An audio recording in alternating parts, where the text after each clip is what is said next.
The Avalon project is a very good example of West Coast modernism, starting with the site, with the steep terrain, the southern orientation. And the West Coast modernism has to do with the relationship primarily of the living spaces to the landscape, and the way that the architectural form takes advantage of the landscape around it and allows the people within the residence to connect to that landscape.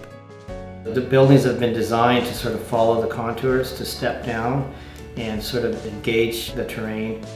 The inspiration really was the way one lives in a single-family house in West Vancouver, and try to bring some of that feeling of a West Coast house experience into the apartment living.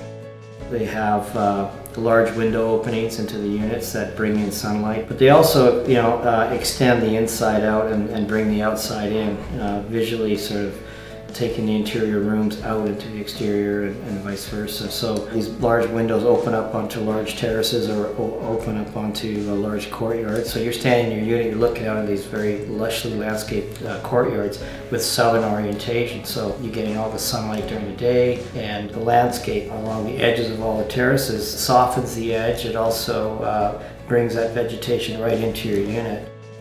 That's what's so terrific about living in Vancouver. Things grow really well, really lush. There's a sense of green and a natural environment that is not only part of your garden space, your deck space, but of the landscape beyond.